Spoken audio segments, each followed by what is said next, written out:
Muy buenas tardes. Me llamo Miguel Jerez. Soy consejero de la Fundación Ramón Areces y profesor en la Universidad Complutense.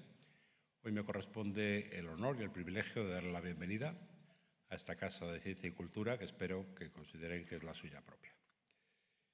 En esta ocasión tengo el placer de presentarles una actividad que tiene una larga trayectoria, podríamos decir incluso con una larga historia, nunca mejor dicho, en la Fundación Ramón Areces, que es nuestra conferencia anual sobre historia económica, temas de historia económica, que organizamos conjuntamente con el Instituto Figuerola, adscrito a la Universidad Carlos III de Madrid.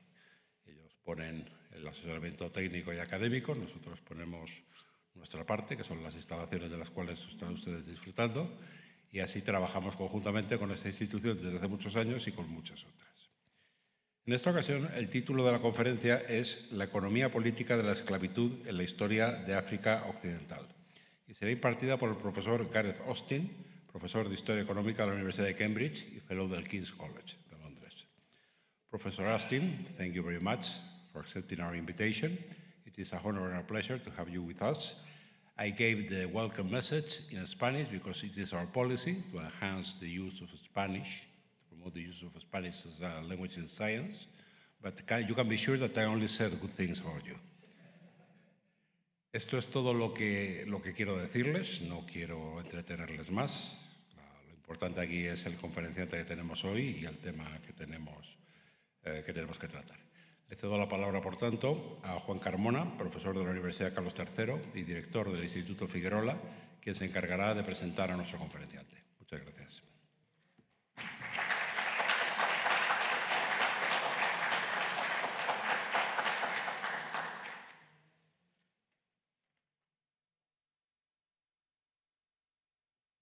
Buenas tardes. Muchas gracias, Miguel, por tus palabras. Gracias a la audiencia por su interés y bienvenidos a la 22ª, efectivamente, llevamos ya mucho tiempo haciendo conferencia anual, es la 22ª Conferencia Figuerola. Les hablo en nombre del Instituto Figuerola de Historia y Ciencias Sociales de la Universidad Carlos III, que es la institución que patrocina este acto junto con la Fundación Ramón Areces. Aprovecho para agradecer a su director, Raimundo Pérez Hernández, y a Miguel Jerez, el hecho de brindarnos la oportunidad de celebrar esta conferencia. Las relaciones han sido siempre excelentes y esperemos que lo sigan siendo durante muchos más años.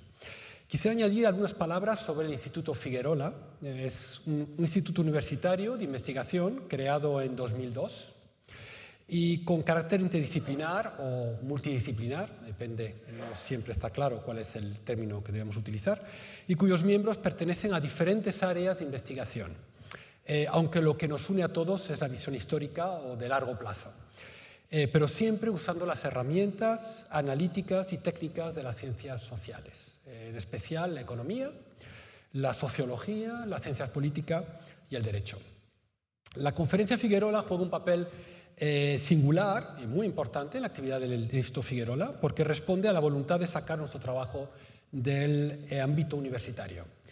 Por eso estamos en este salón de actos. Pero la elección de nuestros ponentes, más allá de la simple divulgación, siempre se ha hecho desde el criterio de mostrar a un público más amplio o amplio dónde se encuentra la frontera de la investigación en nuestro campo. La lista de ponentes y los títulos de anteriores conferencias reflejan una gran variedad de periodos, regiones, temáticas. Hoy tenemos el privilegio de contar con Gareth Austin, profesor de Historia Económica en la Universidad de Cambridge y fellow del King's College, como decía antes Miguel Jerez, y es un especialista en historia económica africana, comparada y global, especialmente en los siglos XIX y XX. Ha llevado una extensa investigación sobre Ghana y otros países de África Occidental, así como sobre Asia y América Latina. Ha publicado numerosos libros y artículos sobre temas como la esclavitud, el trabajo, la tierra, el capital, la industrialización y la historia ambiental. Es exeditor del Journal of African History y fundador del Journal of Global History.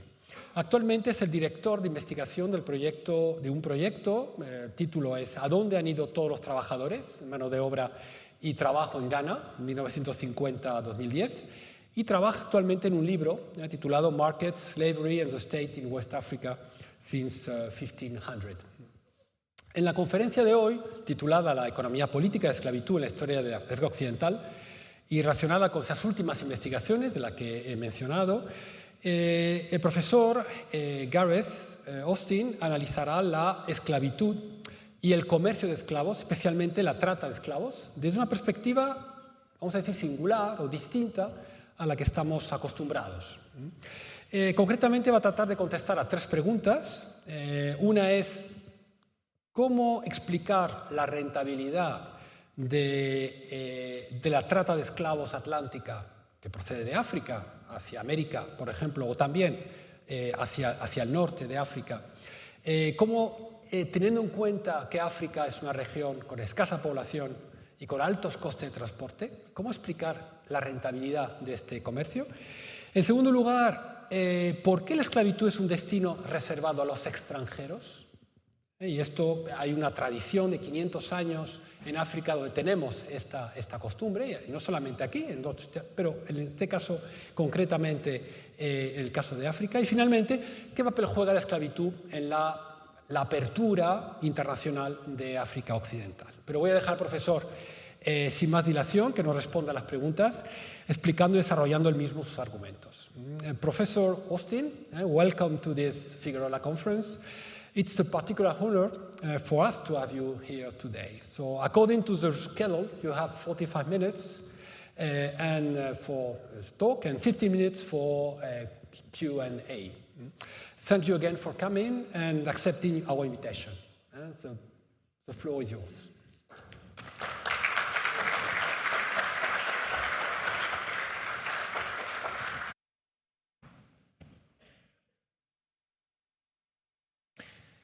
Buenas tardes y muchas gracias to the Foundation and to the Institute for the honor of inviting me to speak to you today. And thank you for everybody who has come this evening. I look forward to a good discussion. At my college in Cambridge, I have been involved in supervising some student research on the college's connections with the Atlantic slave trade and slavery in the Caribbean. But my own research is on the African end of that trade and on slavery in Africa. So let me start. This structure for the talk comprises quite a long introduction and then 3 questions, as you see there.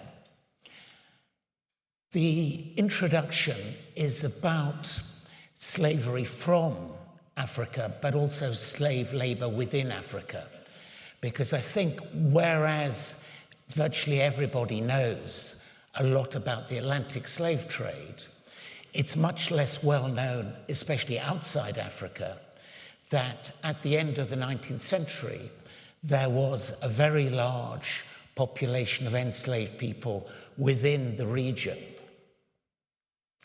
So a definition, this itself is controversial, but if you ask how slavery is distinguished from other forms of coerced labor, like serfdom, like corvée, or like debt bondage or human pawning, there are certain characteristics that are emphasized by scholars. One of them is outsider status, to which I will return. And because of slaves being initially brought into the society as outsiders, they also come in without kin. Hence, Orlando Patterson's description of slavery as social death. More questionable, I think, is the proposition that slavery involves a distinctive loss of power. And there are other forms, notably prison labor, which are also characterized by an extreme loss of power. And conversely, enslaved people have often been able to assert some influence on the conditions in which they're held. The last point about slavery, compared to other forms of coerced labor, is the degree of market orientation. The clue is in the word slave trade. There's no corvée trade. And I will also come back to that. So the definition I use here is actually the traditional one, that an enslaved person, a slave, is somebody who could in principle, and actually could in practice, be resold. So this is a crude map from a very good source, the Longman Historical Atlas of Africa, showing states and trade routes in West Africa around 1500. The big state in the middle is the Songhai Empire that was overthrown at the end of that century. And the green lines mark trade routes. As of 1500, West Africa's biggest export to Europe was undoubtedly gold across the Sahara. But of course, the Portuguese had already bypassed that to establish fortifications on the coast of West Africa, initially intended to buy gold. So let me just outline several periods that I'll be talking about. The first is the Atlantic slave trade itself, which we can date from before Columbus crossed the Atlantic, because the initial trade was the Portuguese buying slaves and either reselling them in other parts of West Africa, yes, along the coast of West Africa, from Nigeria to Ghana, or moving enslaved people to the Portuguese islands, where the plantation system was taking off. Then from 1807, which was the year when Britain, which had become the biggest slave trader, banned its citizens from participating in the trade. That's really the beginning of the end, but it was a very slow end, as you see, lasting up to 1867, or in the case of West Africa proper, to 1863. I should say I'm discussing very much West Africa down to the Cameroon border, so I'm not discussing Angola. Then we have the European colonization of Africa at the end of the 19th century, particularly 1880s, 1890s. And then in the early colonial period, slavery lasted quite a long time, varying depending on where you were in West Africa.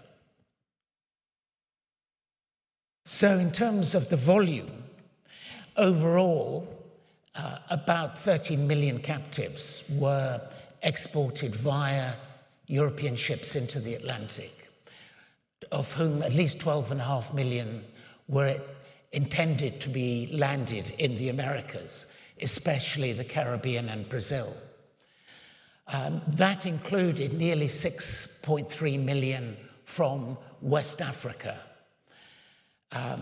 And there were also about 3 million who had to walk across the Sahara, majority of them also from West Africa.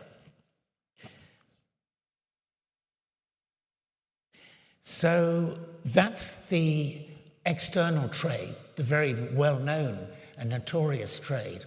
What about the growth of slave labor within West Africa? And I should say slaves within West Africa were not only used for labor. For one thing, for men, enslaved women provided relatively cheap wives or concubines. So there are other functions besides labor. But nevertheless, labor was, I would argue, the number one reason. The debate about this has centered on whether there was a very high incidence of slavery in West Africa already in 1450, 1500, or whether it grew during and after the Atlantic slave trade. That latter view is known as the transformation hypothesis, and it's the view that most scholars today, including me, accept. So the proposition that there was the growth of slaveholding within West Africa took place in the context of the growth of the external demands for slavery from across the Sahara and above all from the Atlantic. Not surprising because, of course, the creation of slaves, the process of enslavement, could equally generate slaves for export, 2/3 of them male in the case of the Atlantic slave trade, and also slaves to be kept within West Africa. And they're usually considered to have been predominantly female. Then, after 1807, while the Atlantic slave trade was declining, and after the 1860s, when it was completely over, you got a major growth of the use of slaves within West African economies. And it's a demand for labor to produce commodities, partly for sale to the Europeans, now no longer humans, but palm oil, palm kernels, and groundnuts or peanuts, later rubber. Or it's for markets within West Africa, which were often expanding in this period. And I particularly mention, I hope you can see it at the back, the Sokoto Caliphate. This was the largest state in pre-colonial Africa, at least the most populous. The term Sokoto Caliphate was invented by historians, I should say. But this was a state born out of jihad in 1804, which included the largest handicraft cotton textile industry in Africa. And this is a map of West Africa in 1850. And you can see the Sokoto Caliphate there.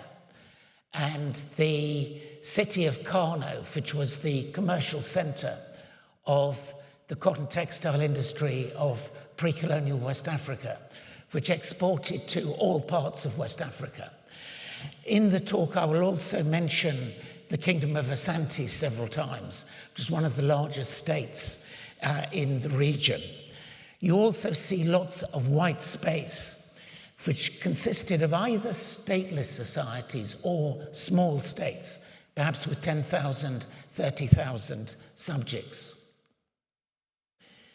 One of the things that, of course, accelerated the growth or facilitated the growth of slavery in the 19th century within West Africa was that the price of slaves predictably fell when the biggest buyer of slaves withdrew from the trade in 1807. So that's basically 1807. And after that, there's a rapid fall in the price of slaves.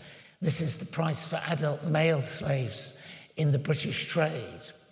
There's a partial revival in the 1820s, which I would argue reflects the growing demand for slave labor within West Africa.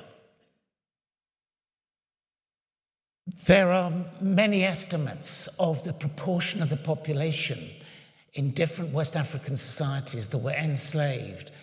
And here I'm talking mainly about the end of the 19th century.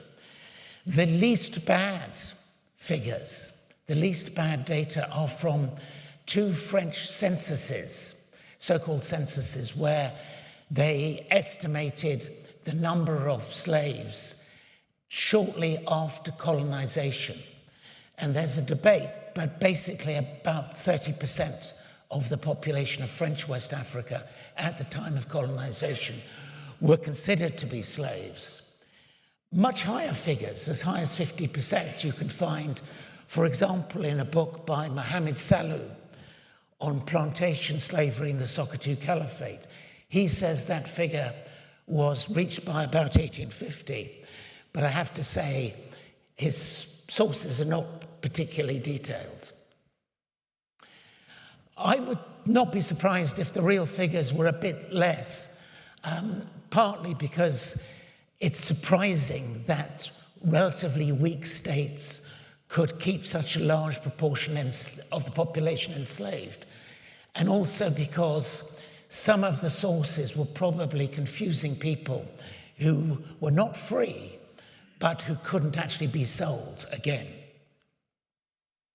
So my first question is, how was it profitable for the perpetrators to make money from the export of captives from West Africa?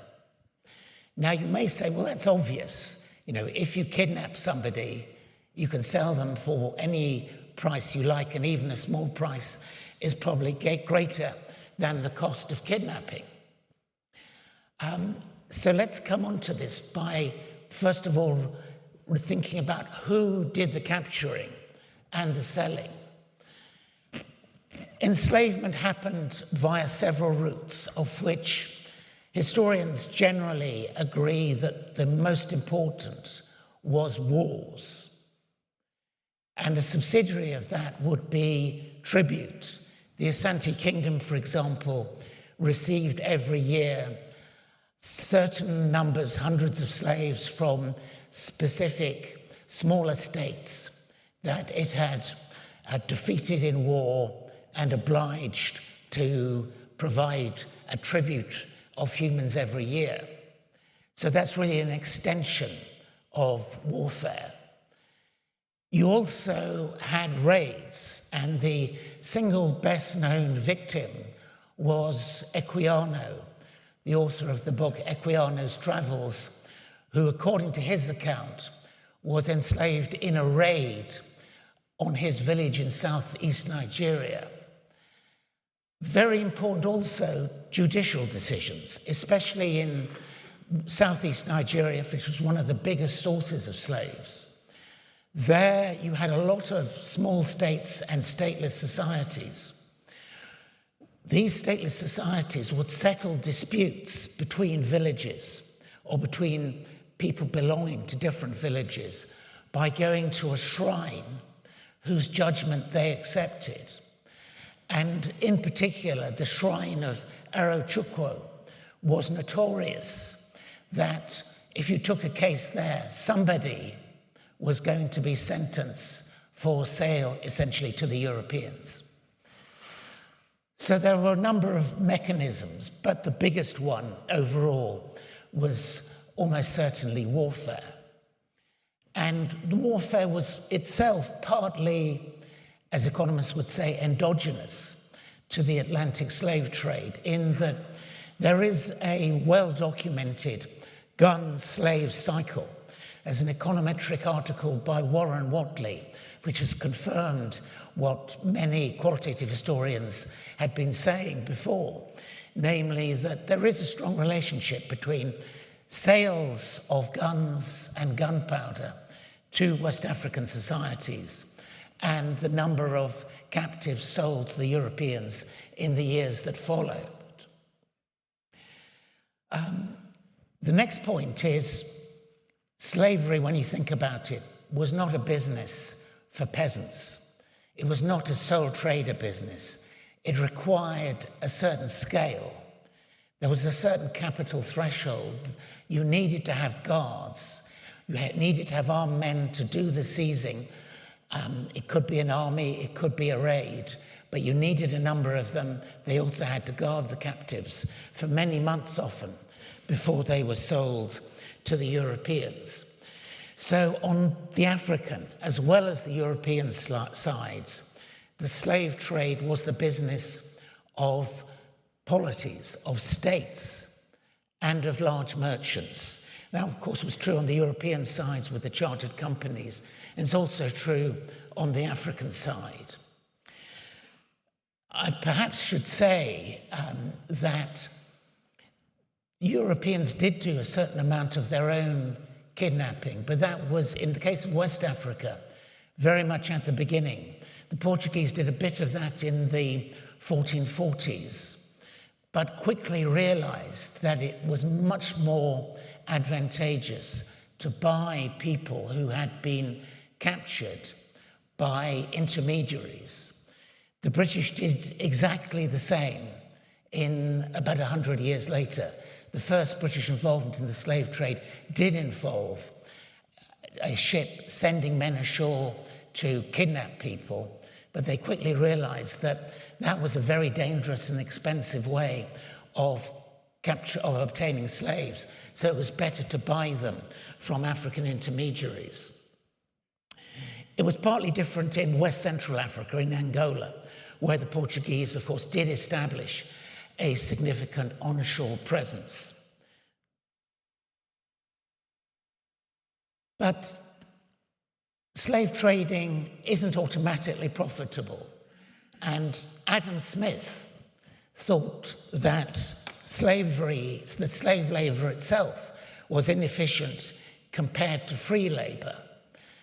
Unfortunately, Adam Smith turns out to have been wrong on this, at least for unskilled labor. He might be right for skilled labor. More obvious point, perhaps, is the costs of guarding and the fact that wars are costly, but then the wars often to be fought anyway, even if it was encouraged by the importation of guns. African kings asked whether they fought in order to obtain slaves would feel very insulted and say, on the contrary, great kings win wars. So in that sense, the captives were a side effect, but facilitated rewarding the activity. Then, of course, there's the cost of shipping. About 10% of people embarked as slaves died before reaching the Americas. And so did an almost equal proportion of the sailors, because diseases tended to spread. The last point, which I want to say something more about because it's perhaps the least obvious, is that one reason why one might be surprised that the Atlantic slave trade was profitable to the perpetrators was that labor was scarce in West Africa itself, not only in the Americas, but also in West Africa itself. So you might think that the European buyers would be outbid by African merchants buying for internal markets. And there were indeed cases of that. But clearly it wasn't the main story. So an initial point is the population density on the whole was very low. We don't have precise figures because all our estimates are based on backward projection from 20th century censuses, which is a highly problematic method. And there's been debate. But on the whole, there is agreement among all those who've done it that the population was very low compared to Europe at the same time, and even more compared to India at the same time. But the most important thing is not population density as such, but whether labor was scarce in relation to cultivable land. Because in this case, agricultural output was constrained not by the supply of land, but by the supply of labor, at least over a time span of one agricultural season or less. So here's a quotation from the Scottish explorer Mungo Park in the 1790s, saying that the Mandingos of Western West Africa work very hard, but they don't work when there's no market for their labor. And therefore they leave a certain amount of land uncultivated for that reason. So this would be an example of my point, that land was relatively abundant, labor relatively scarce. And here's a further example from the first decade of the 20th century into the colonial period. And it comes from one of the more densely populated parts of West Africa, with a population density of 14 to 20 people per square kilometer, probably 4 or 5 times the average for the 18th century, say. And yet, even there, part of the cultivable land was left outside the rotation cycle. Yet the slave trades clearly were profitable, otherwise they wouldn't have been continued for hundreds of years. So how was that possible? I think there are both political and economic dimensions to it. The economic explains the profitability part, but the political explains how it was possible for this, in many ways, very damaging trade to happen. So what were the political conditions for the continued export on a very large scale of captives? And this comes down to the distinction between what was good for the society, one might say what was good for the economy in the long run, and what was good for the elites, political and mercantile, who were participating. The crucial point, I think, as the Nigerian historian Joseph Inikori has argued, is the fact that there was what he calls political fragmentation. Fragmentation is the right word if it's describing the situation. It's not the right word if you're talking about it as a verb, because actually states were becoming bigger on the whole during the Atlantic slave trade. But throughout, there was a mixture of stateless societies, small states, and some large states. And that meant that there were many opportunities for opportunistic behavior by small states and by large states. And there were also pressures, even on large states, to participate. So let's think of the Kingdom of Benin, B-E-N-I-N, in what is now Nigeria, not to be confused with the now Republic of Benin. This was actually the first large state that the Portuguese did business with. It sold the Portuguese captives, who the Portuguese took across along the coast and sold on the coast of southern Ghana, the Gold Coast. But already in 1521, the Kingdom of Benin banned the export of male slaves. The Kingdom of Benin survived until 1897, when the British occupied it. But it did decline greatly in size over those centuries, which I suspect was probably related to the fact that their ability to purchase the latest firearms was restricted by their own restriction on participation in the trade. So I think the fragmentation of political power helps explain the conditions under which states participated and groups of merchants participated. In contrast, let us remember what happened around the Mediterranean, roughly speaking, in the 2 or 3 centuries on either side of the year 1000. When monotheistic religions and very large empires, ultimately the Ottoman Empire, occupied most of the space, you found not that slavery was over, far from it, but the slaves had to be brought from great distances, because both in Christianity and Islam, you were not supposed to enslave fellow believers. And the Ottoman Empire did not want people carrying out slave raids within its territories. So this is the kind of behavior that I think you would have expected had there been a similarly large state in West Africa, but there wasn't. There were plenty of Muslims, but they were still very much a minority until the 19th century. On the economic side, I think it's really hard to avoid the assumption that the labor productivity of unskilled African labor must have been higher outside West Africa, even when 10% died on the sea, than it was within West Africa. And that assumption is at least consistent with what we know about the constraints on labor productivity within West Africa, in agriculture, and most importantly, in manufacturing.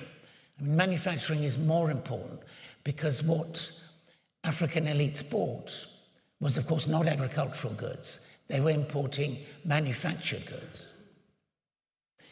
But on the agricultural side, you have major constraints in terms of limited soil fertility and the fragility of soil to erosion. When you think, for example, that in the forest zone of West Africa, the most fertile part of the region, 90% of the soil nutrients are concentrated in the top 30 centimeters of soil on average, therefore very vulnerable to water and wind erosion. And you had major other constraints, such as trypanosomiasis, the sleeping sickness disease, especially the animal version of it, which kills large animals. So if you wanted to use a plow on these thin soils, you'd have to pull it yourself in the forest zone or in much of the savannah. And the same problems were encountered by Europeans when they tried to bypass the need for transatlantic shipping by growing sugar and cotton on the coast of West Africa. They were always unsuccessful. One of the reasons was agricultural constraints, and the other was their lack of political control. In manufacturing, too, there were environmental constraints, including the supply of charcoal. In the 18th century, charcoal supplies, the right kind of trees from which to make charcoal for iron smelting, became very scarce in much of West Africa, as in Britain, for example, but Britain had coal. And crucially for cotton textiles, the biggest pre-colonial industry, you had constraints, agricultural constraints, which limited the capacity to increase the output of raw cotton. This is because of the trade-off between planting cotton and planting food crops. They both had to be planted in a short time because of the brevity of the rainy season in the savannah. And if crops failed, you can't eat cotton. So, of course, cotton was grown. That was the source of the Kano textile industry. But there was a limit to how much further farmers wanted to expand their output. And then again in weaving, West Africans particularly tended to opt, it was a choice, for the narrow loom, a loom about this wide, as opposed to the European looms, typically this wide. That greatly reduced physical productivity in weaving. That may strike you as weird, but actually there was a very good reason for it. It's a choice based on taste, and it's made possible because although labor was scarce in an agricultural context, the weaving was mostly done during the dry season when there was very little you could do on the land. So for a short period of a couple of months, labor was actually abundant in the sense that there was little else. The opportunity cost of labor was low. And that was when weaving was done. That also meant individual weavers had very little incentive to maximize their physical output because they could get a higher price in local markets from the products of the narrow loom. But their overall labor productivity was low compared to handicraft weaving in Europe. So my second question, which I can address more briefly, is why was enslavement overwhelmingly the fate of outsiders?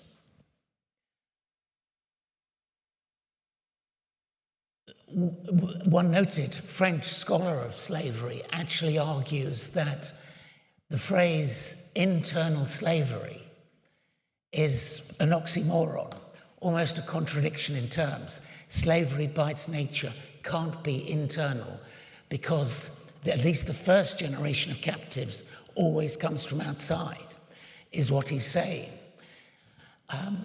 Unlike corvée, when you, as the ruler, tell your own population to come and help build a road, or pawning, which in West Africa was essentially a relationship between families. If I needed a loan, what I would do is pawn my sister's sons. Luckily, my sister has 4 sons, so I'd be well creditworthy.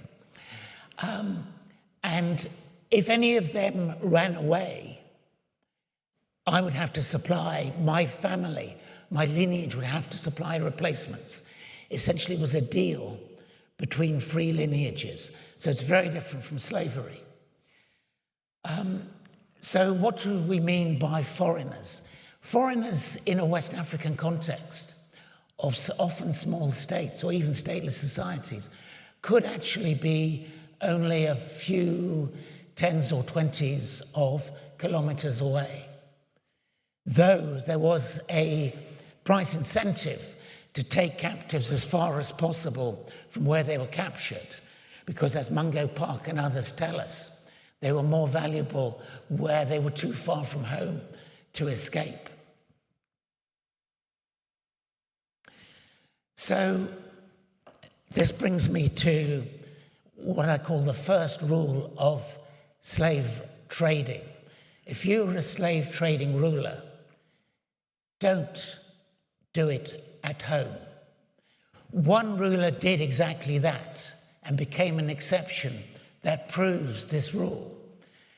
A new king, Ansakwa, came to power in the small southern Ghanaian Gold Coast kingdom of Akwamu in 1725 and initiated a policy whereby he and his major chiefs would raid their own villages at night, capture their own subjects, and then sell them to the Danish fort.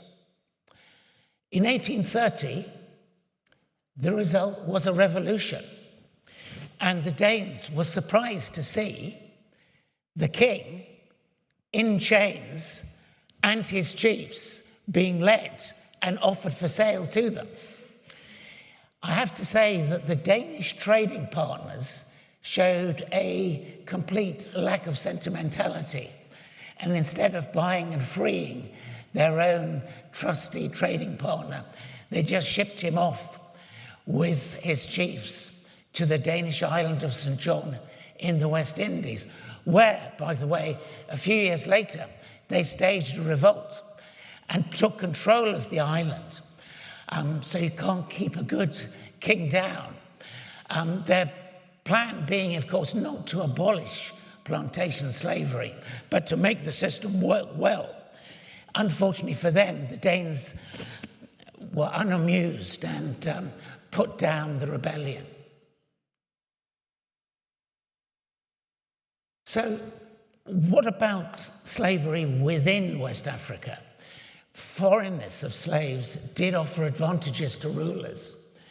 The first is that it was much easier psychologically and culturally to other captives, to other foreigners, to treat them, to regard them as less than fully human and therefore eligible for enslavement.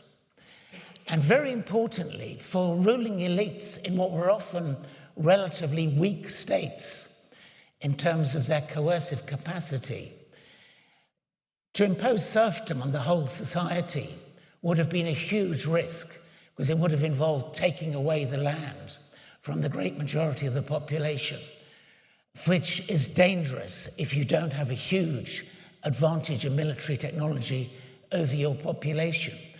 Whereas enslaving foreigners offers the opportunity of going into a kind of coalition with your own population.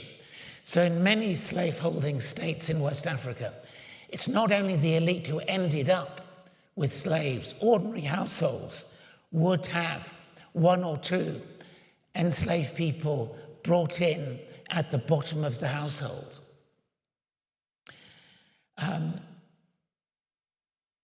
I added at the bottom, which you may not be able to see at the back, the important point that some, not all, pre-colonial West African states did mitigate the foreignness, the otherness of the experience of slavery.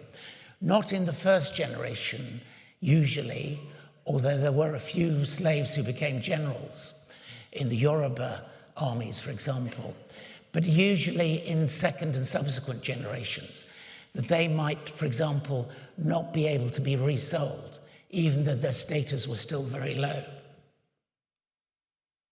So my final question is, why did labor markets in pre-colonial West Africa take the form of slave trade rather than, say, wage labor? Mungo Park, who I mentioned before, was one of the very first Europeans to actually enter the interior of West Africa as opposed to sitting on the coast. He claimed, sorry, I must have lost his quotation. He says, he defines free labor exactly as we would define it, and says it's non-existent in Africa. It turns out he was exaggerating. There are exceptions to that, but it was only an exaggeration. As a generalization, he was very close to being correct for West Africa, and particularly for Asante, for example, which I've studied, in that in Asante, there really was no wage labor in the 19th century. Not until the colonial government came in, did you see the beginnings of wage labor. The fundamental reason for that was that there was no wage bargain to be struck in Asante. There was no wage rate that potential employers could afford to offer that potential laborers would accept. Hence the logic of using coerced labor. And at the beginning, even at the beginning of the 20th century, you see a similar picture. So in 1906, in the south of the kingdom of what had been the kingdom of Asante, there's a petition of chiefs to the colonial governor saying, please do not abolish slavery, because as we have no money, like Europeans, to hire men to do necessaries for us. Now, this problem was not about currency.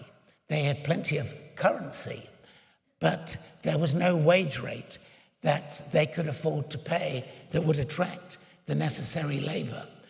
And again, real wages of unskilled male manual labor, that's the data we've got, in Lagos, in Accra, at the beginning of the colonial period, were remarkably high by pre-industrial standards, 2 or 3 times the minimum necessary to keep body and soul together, according to the work of Frank Kramer and Van Weissenberg.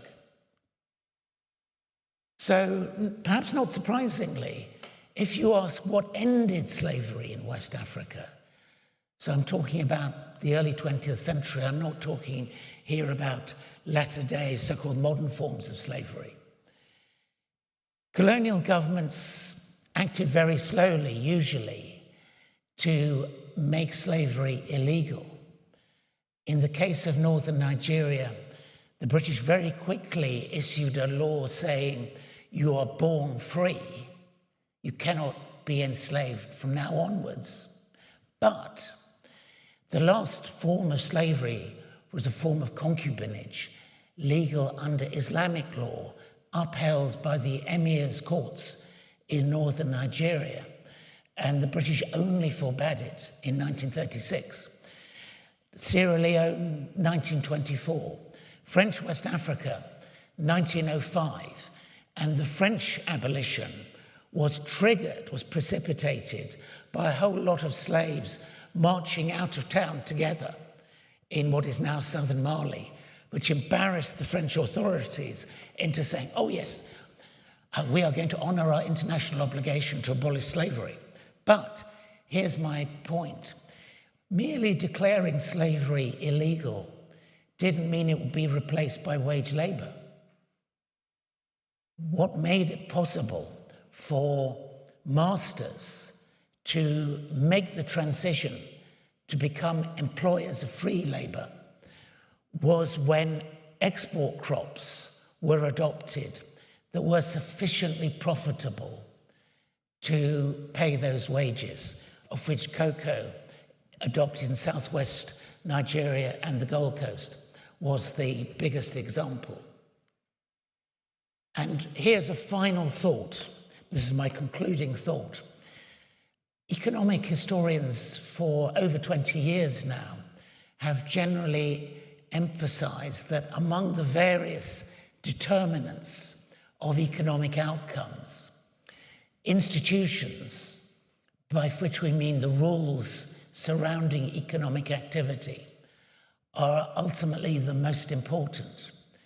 But I think in this case, though the rules were very important, they can be seen as responding to constraints and opportunities arising from the natural environment and the human exploitation of that environment. Thank you.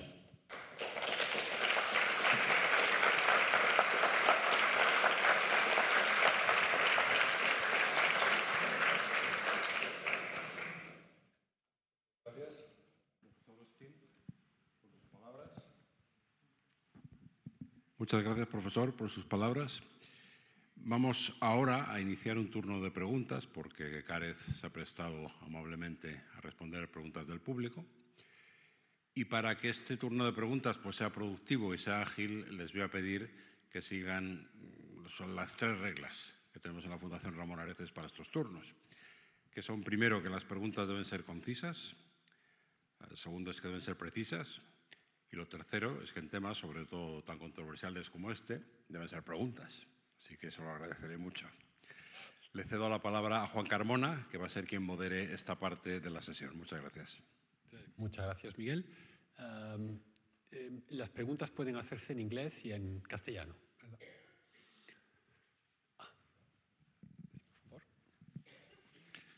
favor. Buenas tardes. Mi nombre es Fernando Sánchez. Creo que ha estado demasiado correcto porque no he oído nada, no sé si ha sido en la traducción simultánea del esclavismo español, que también ha existido. Yo quería que nos informara también un poquito qué impacto tuvo la revolución industrial. Industrial Revolution. The impact of the Industrial Revolution, you know, because Great Britain abolished the esclavation because it's more effective to receive the productos primarios y hacer con la revolución industrial la conversión y vendérselo, ¿sabes? Gracias. No sé si me explicaba a medias, perdón. Thank you. I think I've got the main points. Do correct me if I haven't. So, let me preface this by distinguishing 3 categories of societies affected by the Atlantic slave trade. One would be the Americas, and particularly the slave-holding parts of the Americas, where you had slavery and the system was very profitable right up until the time of abolition in general. And of course, they were importing the slaves, so they didn't experience the warfare that created the slaves. The second category would be West Africa that I've been talking about, from which labor was exported when labor was already scarce in West Africa and where the wars took place. The third category, of course, is Europe, and also the northern states of what became the USA. There's a huge debate going on for decades, in fact, going back to the time, about whether, for example, the Industrial Revolution was made possible by the Atlantic slave trade. And on that, I would just say very briefly, and some colleagues in the audience probably know more about this than I do. There was a famous thesis, the Williams thesis, put forward in 1944, that the British Industrial Revolution was financed to a great extent, to a crucial extent, by slave profits from slit ships and from plantations. That view was largely rejected by the 1980s, partly because the amount of capital required for the British Industrial Revolution turned out to be considerably less than previously supposed, and there were plenty of other sources of capital. But Joseph Inikori, who I mentioned, has argued more recently that the markets in the Americas, based upon slavery, were crucial for the Industrial Revolution, both on the supply side, providing, of course, raw cotton, and also for providing markets for final goods produced in Europe and then sold, for example, in British colonies. My own view is that I don't think the evidence is sufficient to say that the Industrial Revolution would not have happened without the Atlantic slave trade. There were substitutes, for example, for cotton from the West Indies or from the US South, but it probably would have been later. So I think it was important, it affected the timing, I think, but it would have happened without. The other point is, economic historians would normally ask what would have happened without, and they might say, well, there are other sources of capital besides slave profits. But to a historian like Walter Rodney, that is not the only question. The other question is, where did the profits actually come from? And in many cases, they did come from slave profits, directly or indirectly. Just as my own college, its major building constructed in the 18th century was financed to a considerable extent, we don't know what percentage, but probably getting on for half, by people who owed much of their wealth to shares held in a slave trading company. Sorry, that's a long answer. You have one question here, James Simpson?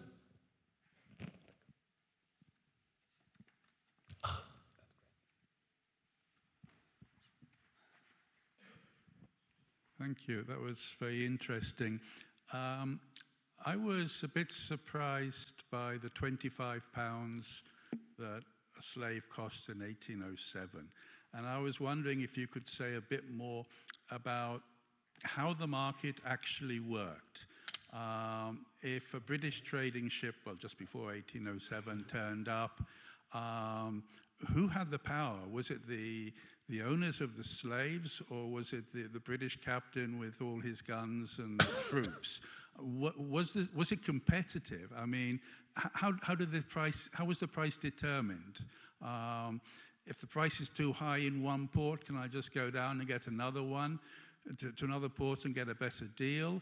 Or do I just attack both of them and take the slaves? I mean, how did it work? Thank you. Thank you. The answer is yes. The slave ship captain, faced with the price being too high in one port, would go further down the coast. However, there was bargaining on both sides. So West Africans knew that the European ships always came from the same direction and left in the same direction because of the prevailing winds. So one thing that sellers of slaves to Europeans tended to do, about which the European ships owners complained bitterly, was to delay the transaction until the Europeans on their ship were beginning to fall ill and to fall short of provisions, and then say, okay, now we'll do a deal, but I'm afraid the price has gone up. And you can also see competitive pricing of the imports that the Europeans exchanged, notably in cloth. There was a lot of fashion in the tastes of West African buyers of cloth. Cloth was the biggest single import into West Africa. West Africans made cloth, they also bought it. And one big advantage that the British and also the French had was access to Indian cloth. So before the British Industrial Revolution, it was primarily Indian cloth that Britain resold in West Africa. And the French continued to do that from Pondicherry up until the early 19th century, whereas the Portuguese had the problem that their access to Indian cloth was very restricted, to Goa, basically. So they had a big problem in persuading Africans to buy their cloth. And you have European ship captains writing home, saying, for goodness sake, stop giving me this rubbish. You've got to send better cloth of this particular variety, because that's what people are buying this year. So it was, I think, a very competitive market, which of course means that that would restrict the profits that were obtained. And there is a lot of debate about this, but I think although there was competition, it was among the oligarchs on both sides.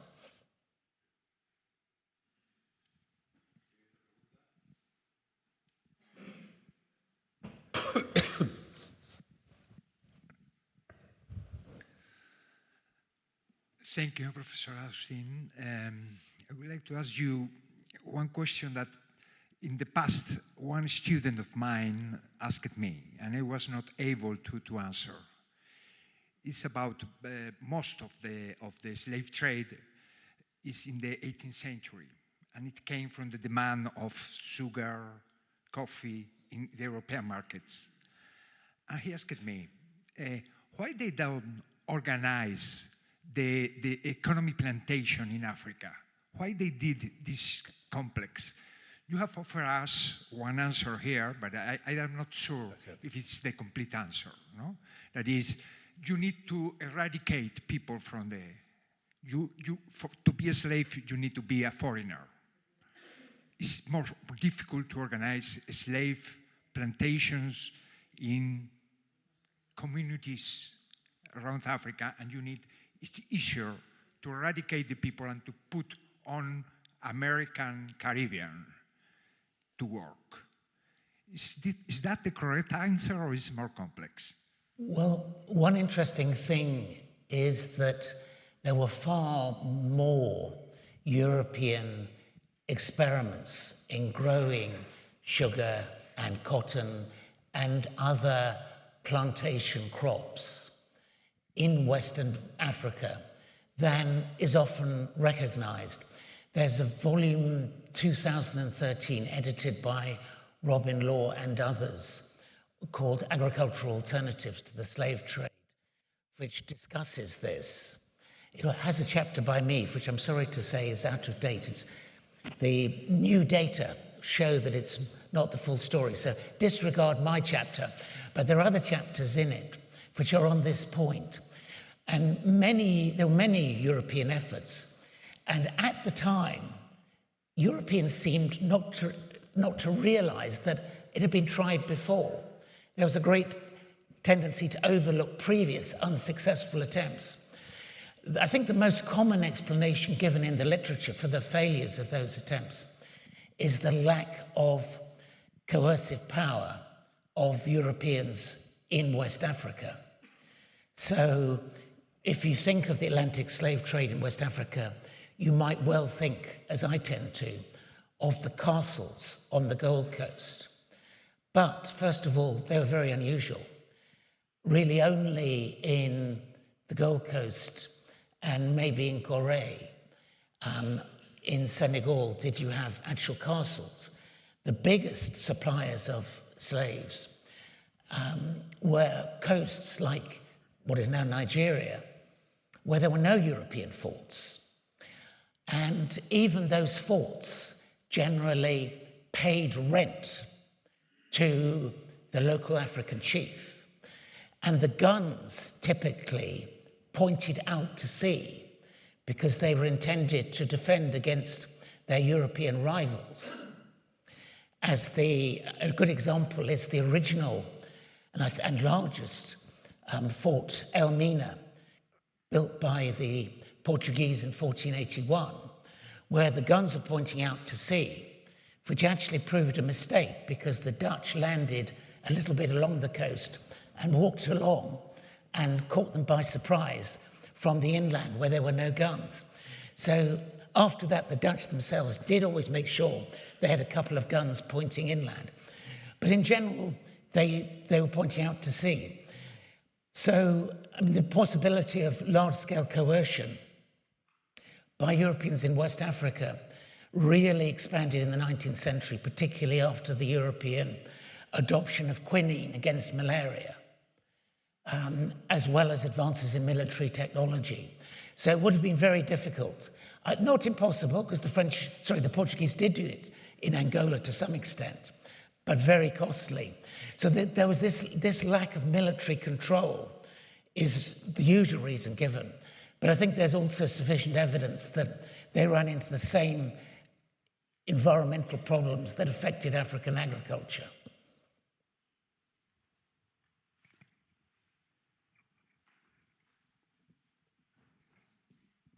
Okay, thanks for your presentation, Professor Austin. Actually, I'm a PhD student in economic history, focusing on Southeast Asia. And I just am wondering, in how large scale the coolie trade from the India and China, the supply of coolie has, in how large scale that influenced the slavery trade in America, in South America especially. And the second question is, why this kind of transformation happened? Why it became from the slavery trade to the coolie trade? Is it because the coolie trade later became more economic? I mean, if they can make more profits from the coolie trade than the slavery trade. Thank you.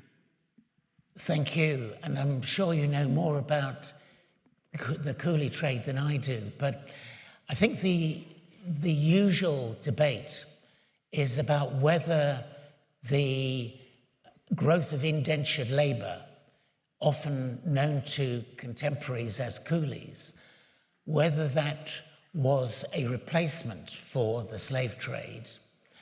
And clearly in some ways it was, though it didn't go to the Americas. So in other words, it wasn't a replacement for the major destination of coolies, but it was important in the Indian Ocean and to South Africa, for example.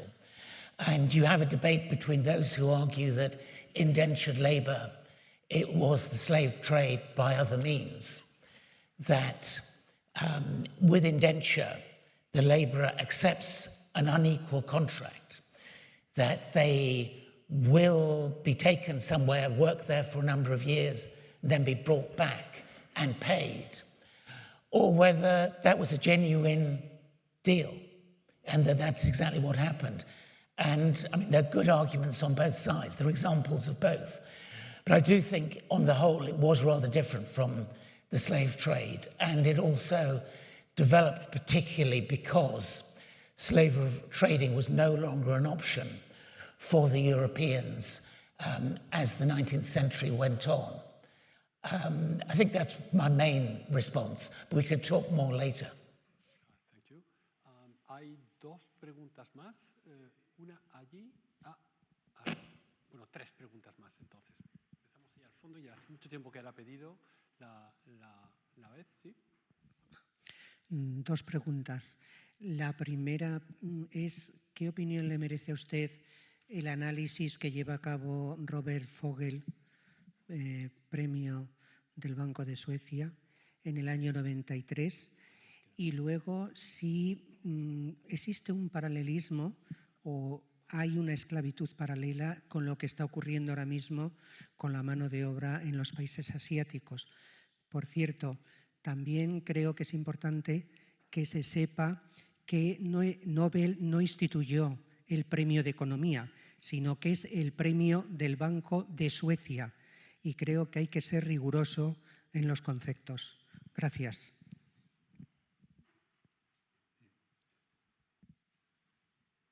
Sorry, what was your last point again?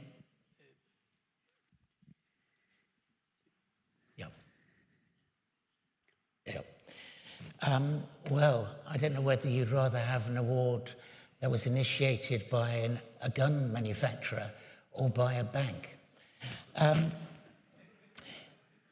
Yes, I mean, I think I missed part of your initial point, but Fogel and Engelmann's, part of Fogel and Engelmann's thesis, I think still works, and part of it doesn't. But the part that still works is that slave plantations were a going concern in the American South. They were not abolished because they were abolished. They weren't collapsing because they were unprofitable, far from it. And that conclusion has been echoed since by studies in the Caribbean, and also, although we have far less quantitative data, in West Africa as well.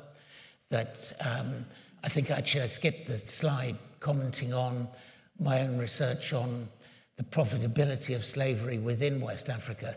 It only took a few years for somebody who bought slaves to get their money back. 3 years, maybe 5 years at most. So I think that point does stand, even though some other parts of his argument, do not. I mean, notably the argument that slaves were relatively well off. I think that turns out, not surprisingly, not to be correct. We will collect two more questions. Yes. Thank you, Professor. When I was living in Ghana some years ago, I was told that Europeans were not able to go into the mainland because of one reason: yellow fever. And that's why they stayed either in Elmina or the forts or in the ships outside and waited for the Ashantis to go on the warpath, or whatever you want to call it, and then do that trade and then sell the slaves to the Europeans. Am I correct, or? There's a lot of truth in that. Yellow fever, as I understand it, is a variation of malaria. But if we take malaria as a whole, it was a huge problem for Europeans in terms of mortality. My favorite example is the life expectancy of British governors of Sierra Leone in the early 19th century until the adoption of quinine. That life expectancy was less than 1 year. So imagine how excited you would feel if you were told that you had been promoted. You would now be going to West Africa as governor of Sierra Leone. So that was a huge problem. And one of the things that made the European colonization of Africa possible in such a short space of time was quite simply the adoption of quinine. I wouldn't say the Europeans merely waited for the Ashantis or Asantes and others to fight. The fact that they were selling them state-of-the-art weapons gave the recipient of those weapons a major opportunity.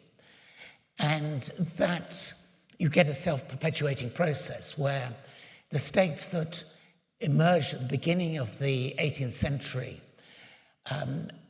to take advantage of the Atlantic slave trade, like Asante, like the Kingdom of Dahomey, they had an extremely militaristic ideology.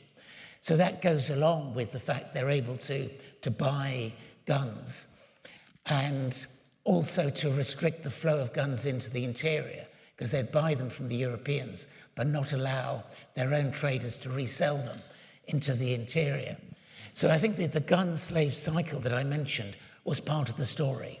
It wasn't simply that there were lots of wars going on. There may have been, but the Europeans contributed by encouraging further wars.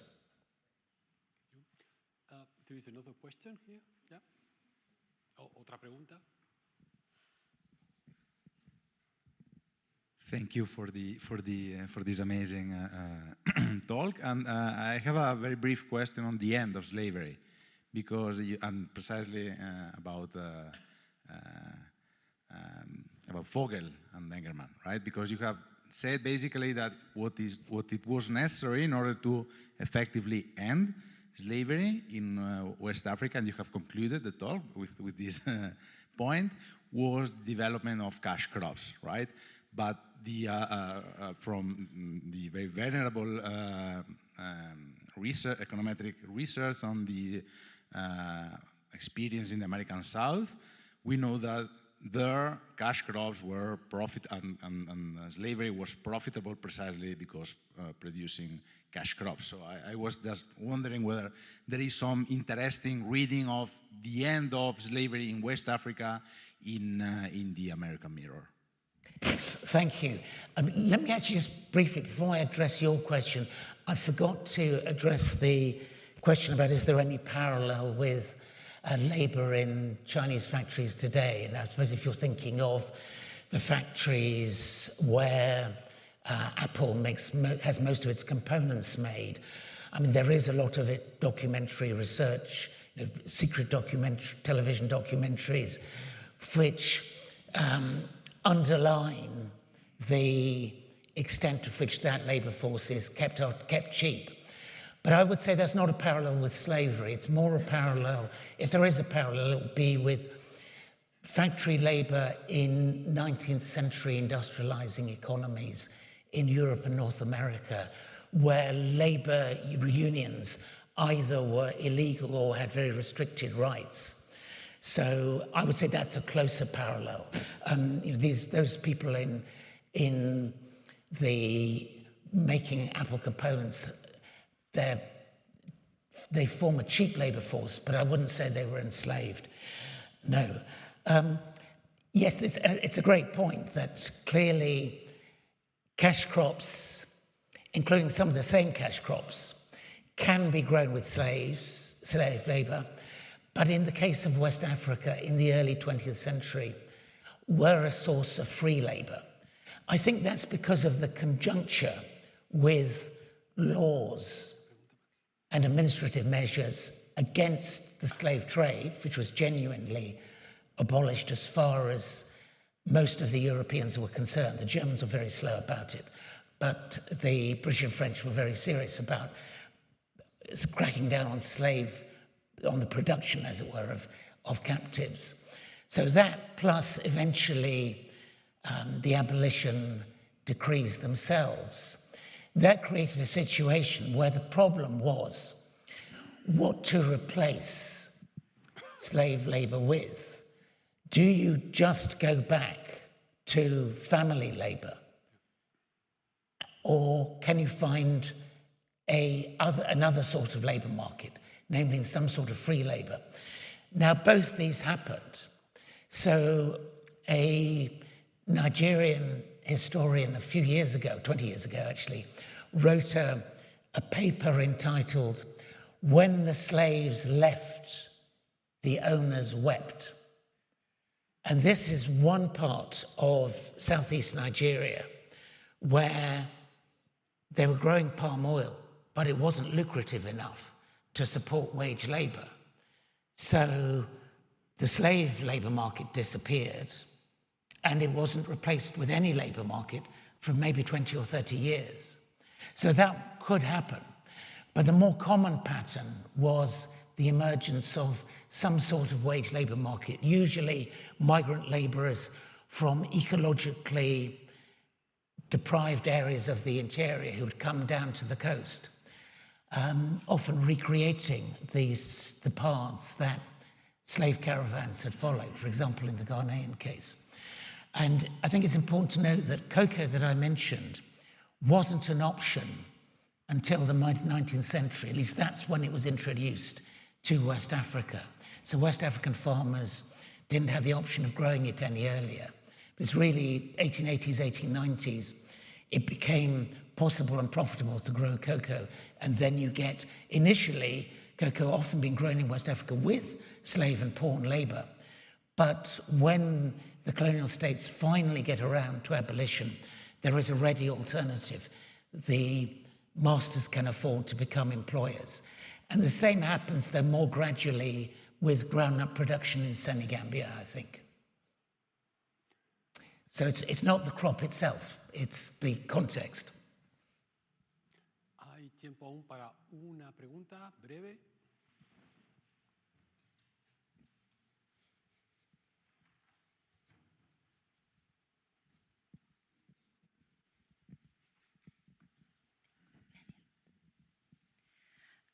Thank you very much for your talk.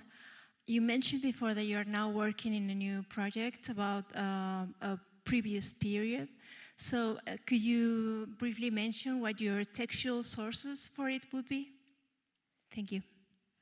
Sorry, the sources on this, on the Atlantic slave trade, or? No, you mentioned that you are currently working on the history of the slave trade in the 15th, 13th century, I understood. Okay. Well, my own research on that is on the 15th to the 19th centuries. And because the languages I read are English and French, I don't read Portuguese. So for the 15th and 16th centuries, I rely on translations.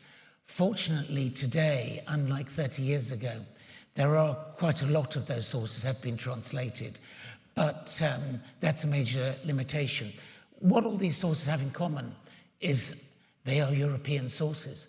I mean, mostly produced by people who had been or still were engaged as slave traders, which at least has the advantage that they're not embarrassed about what they're doing. They're talking about it pretty frankly because they don't think they need to apologize. Whereas by the time you get to the 19th century, there's a more defensive tone, and you also get works written by abolitionists. But that is a major limitation, that our sources overwhelmingly come from the coast, from Europeans who were indeed participants, therefore knew a lot about it. But someone like Mungo Park, who went into the interior, is very unusual and relatively late.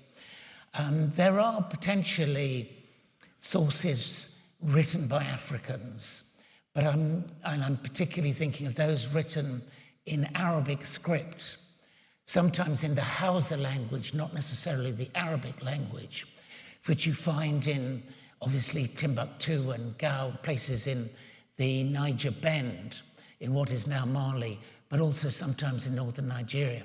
However, I've never heard that any of them have anything to say about the Atlantic slave trade, although Arabic-speaking travelers did say something about the Saharan slave trade. Bueno, pues muchas gracias. Este es el tiempo que teníamos previsto. Ahora les voy a pedir en primer lugar un aplauso por nuestro conferenciante.